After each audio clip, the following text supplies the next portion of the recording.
good afternoon, good evening, whatever time it is that you are tuning in. This is Unapologetically Me, featuring me. No special guest, just me. So I wanted to, first of all, hi.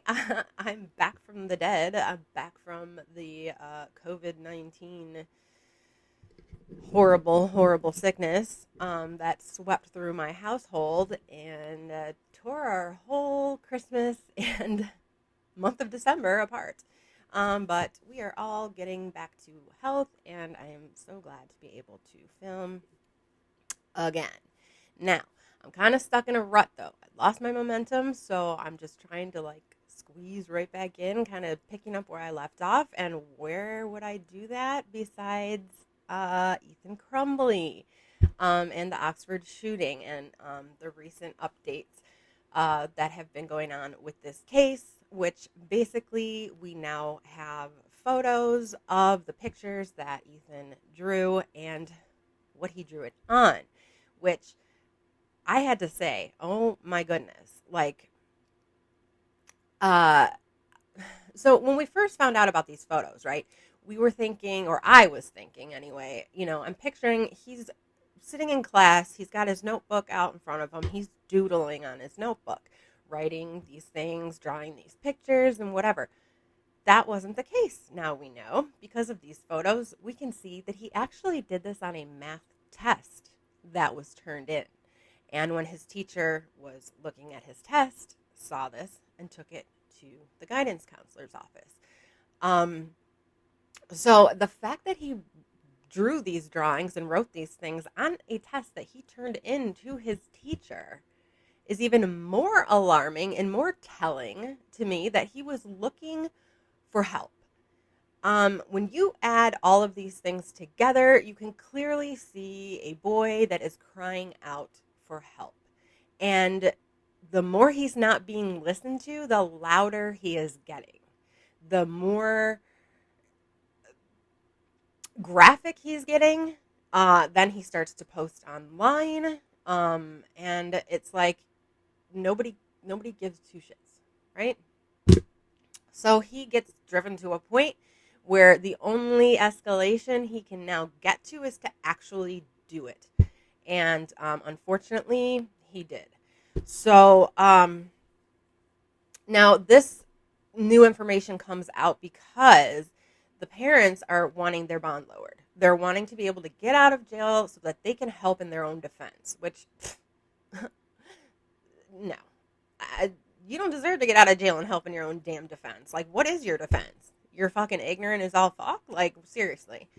Excuse my mouth. Okay. They just pissed me off all the way around. So yeah, they want to lower their bond from $500,000 to $100,000. And I'm not sure how they think they're going to get all of that money because part of the reason that the prosecutor decided to drop some of these bombs of evidence is because they are probably more of a flight risk now than they were before, which obviously now they know the charges against them. Now they know all these things and yes, you can tether and whatever, but if you really want to run, you can cut that thing off and run. Everybody knows that. So if you're wanting to be compliant, then you're going to be compliant. But if you have no need to be compliant, then you cut that thing off your ankle and you dip out, right? And it's that simple. So I don't think that they may lower the bond because it's kind of typical that the bond is lowered in cases like this, especially when it is so high. But I don't think they're going to lower it to any amount that they feel that they're going to be able to pay. And the reason being is because of the evidence. So Karen McDonald, the prosecutor, sort of dropped a big bomb of evidence to discourage the judge from this. Now, all this is going to be reviewed, and we will find out later what the judge decides. So, these are some of the things that she said. These are some of the things that have now come out. And I'm just really oh my gosh, what else are we going to find out? As if this stuff isn't already bad enough. So, So as far as the flight risk, they were already hiding. When they were found, they were hiding out about 30 to 40 miles away from where they needed to be to turn themselves in. Now, why, if you were going to be, they knew that they were going to turn themselves in on that Friday. And then they tried to blame it that they didn't have phone service or they didn't have battery to their phone. But it's been shown that they actually had 4 phones on them when they were arrested in that warehouse. So they had additionally bought 2 burner phones. Tell me you're not planning on running. Tell me again. Tell me again. You're not planning on running. Why did you buy 2 burner phones then? Why are you 40 miles away from the police department when you're telling your lawyer that you're turning yourself in today? Like, I don't understand that. Like, please tell me so I can get it. They were $11,000 behind in their house payments. Now, I'm not sure if that was prior to being arrested or if that is because they've been arrested. Because I'm trying to add up the numbers, and they haven't been in jail long enough that I don't think their house payment is $500,000 or $5,000 a month. 369. I mean, it could be $4,000 a month. That's a very heavy house payment. So I think they were already behind. If I just do the math based off the information that I have been given, which isn't much, they're really not giving out much. Their house is for sale. I don't know if the house was for sale before this or if they have to put it up for sale now to pay for attorney's fees. They sold all their horses, so that is new because that's part of the evidence. To not drop the bond is going to come out as I say some things about these horses. Okay, so they did just recently sell these horses, and I'm sure it is for attorney's fees.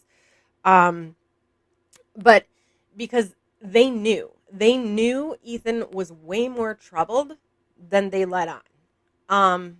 They tried to play like they didn't know or that it wasn't a big deal, but they knew, and this is from evidence such as they knew he was depressed, they knew he had a fascination with guns, they knew they purchased a gun that they even called his.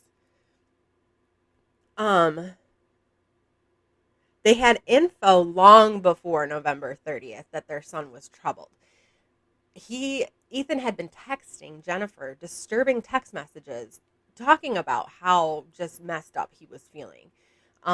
We don't see these text messages. We haven't been able to have access to any of those records, but I'm sure they will be, once they are listed in as evidence, we will be able to see more and more of what went on because they were caught trying to break one of their phones when they were arrested.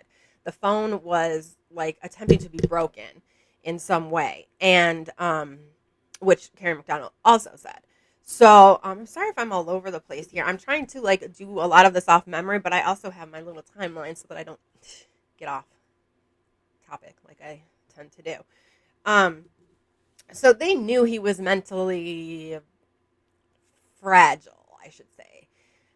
He was definitely not okay, and he was telling people he was not okay.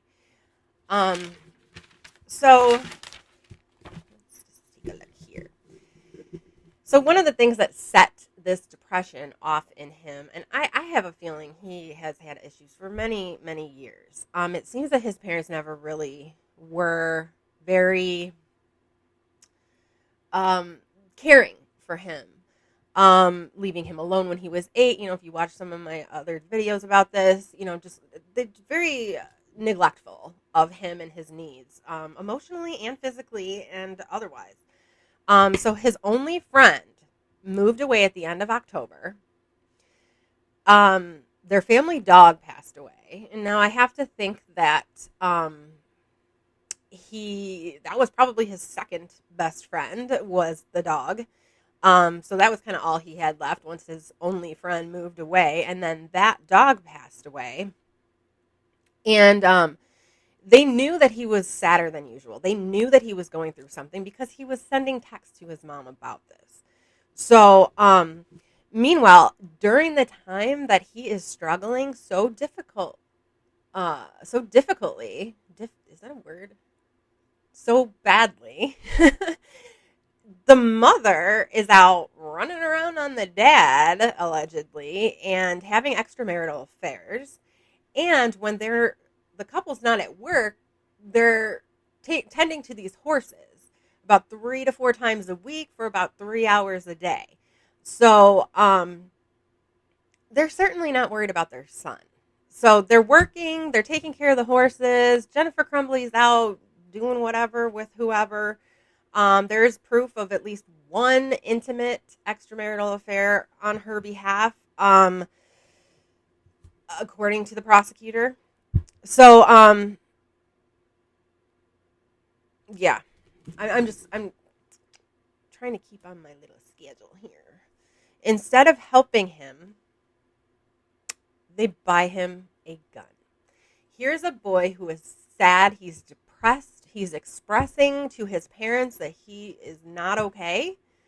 His mom mostly, and none of this really has to do with the dad. It seems that he had been reaching out to his mom and obviously his teachers and obviously online towards the very end. So it seems that this was an escalation of depression, where it started out mild, where he's telling his mom, I'm not feeling good about this. Like, I'm sad. I'm a wreck. I'm emotional. And, I miss my friend. I have no one. Who knows what he was saying, but I can only imagine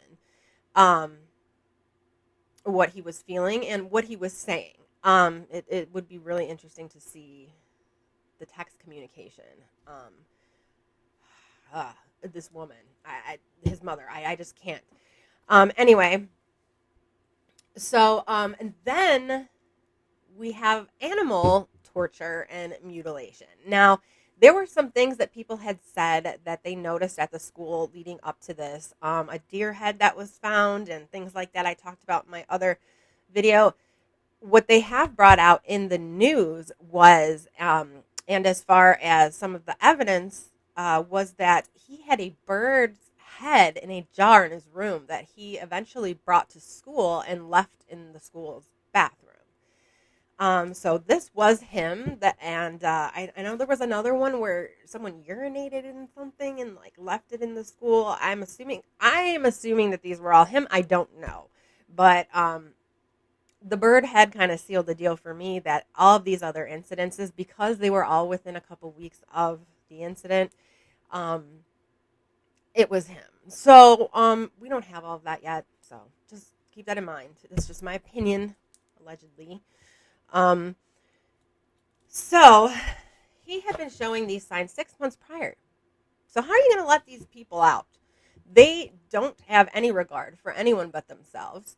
They're definitely a flight risk. They're losing everything, and their marriage is on the rocks, and obviously has been. So, that's about all I got for you on this so far. It is going to be very interesting to see what else comes out, especially the communication between Ethan and his parents. I really, really, really want to see what this dynamic looked like. And I'm sure the prosecution is going to paint a beautiful picture of what Ethan was dealing with at home. And all I have to say, and I will be done, is it doesn't get any clearer when you're writing on a math test. The thoughts won't stop. Help me. And then you take that paper and you give it to your teacher.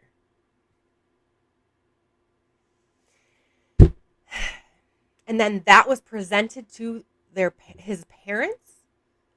And his parents looked at that and said, what, I got to go back to work? Come on. Come on. So, that's all I got for you guys today. Have a great rest of your week. I'm going to pop another video on here about something that I saw that's trending right now that it's hilarious to me, but it's also just I don't know. I can't, with some of the shit people do these days, it's just I can't even understand the mindset of people these days. But so I will be back. That'll be a little short video. I'm going to post that after this. I'm going to do it after this.